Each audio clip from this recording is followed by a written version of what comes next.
Hi hello నమస్తే. ఈరోజు ప్రస్తుతం మనతో పాటు మరి దళిత సేన నాయకులు మన్నీల నాగేంద్ర గారు మనతో పాటు ఉన్నారు. మరి ఈరోజు దళిత గిరిజనుల మీద అనేక సమస్యలు ఉన్నాయి. అందులో భాగంగా మనతో పాటు మాట్లాడడానికి మన్నీల నాగేంద్ర గారు మరి ఏం మాట్లాడతారు, వారి గురించి అనేక విషయాలు తెలుసుకుందాం. అన్న చెప్పండి, ఈరోజు మరి దళిత నాయకుడిగా మీరు దళిత సేన అనే ఒక సంస్థ ఎలా పనిచేస్తూ ఉంది, మరి దళిత సమస్యలు ఏంటి? మేము గతంలో దాదాపు అంటే 5 సంవత్సరాలు అబోవ్ అవుతుంది. రాయలసీమ దళిత సేన అనే సొసైటీ మేము స్థాపించాము. అప్పటి నుంచి కూడా మా దృష్టికి దళిత సమస్యలు కొన్ని మా దృష్టికి వచ్చాయి.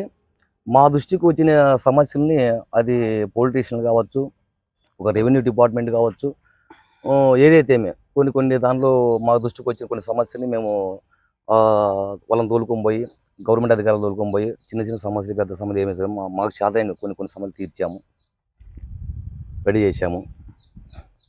మరి ఈరోజు ఎస్సీ ఎస్టీ బ్యాక్లాగ్ పోస్టుల గురించి మరి నిన్నటి రోజు కరపత్రాలు విడుదల చేయడం జరిగింది. మరి దాని గురించి ఎలాంటి పోరాటం చేయబోతున్నారు?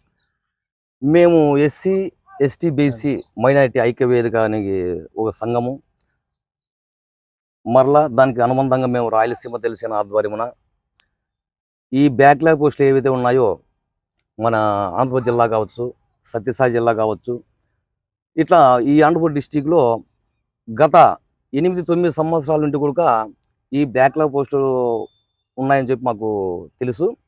కొంతమంది పెద్దవాళ్ళతో మాకు వాళ్ళ ద్వారా కూడా మేము ఇన్ఫర్మేషన్ తీసుకున్నాము. వాటిపైన ఈ బ్యాక్లాగ్ పోస్టులు అంటే ఏమి, ఎందుకు ఈ బ్యాక్లాగ్ పోస్టులు ఎందుకు మన పిల్లలకు ఎందుకు వీళ్ళు రిలీవ్ చేయలేదు గవర్నమెంట్, అది గవర్నమెంట్ ప్రాబ్లమా లేక అధికారుల యొక్క నిర్లక్ష్యమా అనే పైన మేము కొంతవరకు సమాచారాన్ని మేము సేకరించాము. దాంట్లో మాకు వచ్చిన సమాచారం మేము ఏమిటంటే, గత ప్రభుత్వము కానీ ఇప్పుడు పాలక ప్రభుత్వము కానీ బ్యాక్లాగ్ పోస్టు చట్టబద్ధంగా రాజ్యాంగపరంగా మా హక్కు అది. ఇవి ఏం చేస్తున్నారంటే, ఎప్పుడైతే కొన్ని పోస్టులు ఫుల్ఫిల్ చేసి ఇది గవర్నమెంట్ పరంగా నోటిఫికేషన్ ఇడ్స్ లేదా వాళ్ళ అధికారం తీసుకొని ఎవరో సీట్లు కూర్చోబెట్టాల. ఈ ప్రభుత్వాలు ఏం చేస్తున్నాయంటే వీటిని కాంట్రాక్ట్ బేసిక్ కింద అవుట్ సోర్సింగ్ కావచ్చు, ఇంకోటి కొన్ని బడా నాయకులు పెట్టుకునే సొసైటీలకి ఈ బ్యాక్లాగ్ పోస్టులు అనే వాటిని ఇచ్చేస్తున్నారు. వారు ఏం చేస్తున్నారు, మళ్ళీ తిరల అగ్రవర్ణాలకు సంబంధించిన పిల్లలకి దాన్ని కేటాయిస్తున్నారు. అంటే వాళ్ళ 1,00,000కో 2,00,000కో 3,00,000కో అమ్ముకొని అదే పోస్టుని వాళ్ళని అవుట్ సోర్సింగ్ ద్వారా మళ్ళీ తీసుకుంటున్నారు. అవి కూడా మాకు సంబంధించిన పోస్టులు కూడా, మా పిల్లలకు సంబంధించిన పోస్టులు కూడా వాళ్ళు వేరే విధంగా రూట్ మళ్ళీ ఇచ్చేసి ఈ పోస్టులన్నీ కూడా వాళ్ళు అమ్ముకొని తింటున్నారు. దాదాపు అంటే ఈ జిల్లా వ్యాప్తంగా నాకు తెలిసి కొన్ని 100,000 కావచ్చు, లక్షలు కావచ్చు, వేలాది మంది ఎస్సీ ఎస్టీ పిల్లలు, నిరుద్యోగ పిల్లలు, యువత ఎంతోమంది ఈ పొద్దు సరైన ఉపాధి లేక, సరైన ఉద్యోగ అవకాశాలు లేక ఈ పొద్దు జిల్లాలు దాటి గ్రామీణ ప్రాంతాలు దాటి ఎక్కడో ఏడే రాష్ట్రాలకు వలస వెళ్ళి అక్కడ ఆటో డ్రైవర్లు గాను, లేదా తాపీ మేస్త్రీలు గాను, పెయింటర్లు గాను ఎంతోమంది బలవుతున్నారు. ఇక్కడ కన్నవారు ఎంతో కష్టపడి వీళ్ళు వ్యవసాయ కూలి గాను ఒక పూట తిని 2 పూటల పస్తు ఉండి వాళ్ళ పిల్లల ఆకాంక్షలు వీళ్ళు ఎదుగుదలని ఆలోచన చేసుకొని చదువుకుంటే ఈ డిగ్రీ సంపాదిస్తే మా పిల్లలు మాలాంటి కష్టం లేకోకుండా ఈ పొద్దు మాకన్నా మెరుగ్గా ఉంటారు కదా, ఈ పొద్దు కమ్మవాళ్ళు కాపాలి పిల్లలు ధీటుగా బతుకుతారు కదా అనే ఆలోచన మీద ఒక రైతు దగ్గర, కమ్మోలు కాపోల దగ్గర కూలి పని చేసుకుంటూ పిల్లలు డిగ్రీలు చదివించారు.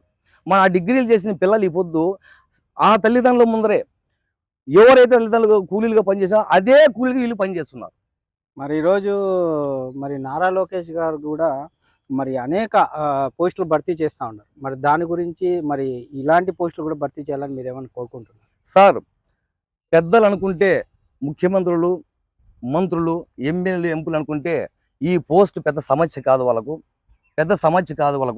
వాళ్ళు అనుకుంటే తక్షణం విడుదల చేయొచ్చు. మరి ఎందుకు వాళ్ళకి ఇంత నిర్లక్ష్యము?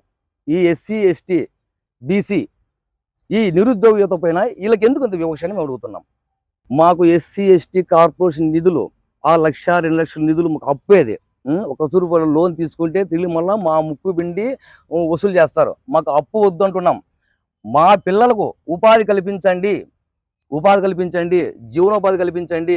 ఫ్యాక్టరీలు మన జిల్లాలో కరువు ప్రాంతం ఇది. అనంతపురం జిల్లా అంటే కరువు ప్రాంతం ఇది. ఎంతో వందల వేల ఎకరాలు ప్రభుత్వ భూములు ఉన్నాయి. వాటి పరిశ్రమలు ఏర్పాటు చేయండి. మా పిల్లలకు ఉపాధి కల్పించండి. బ్లాక్ పోస్టులు విడుదల చేయండి.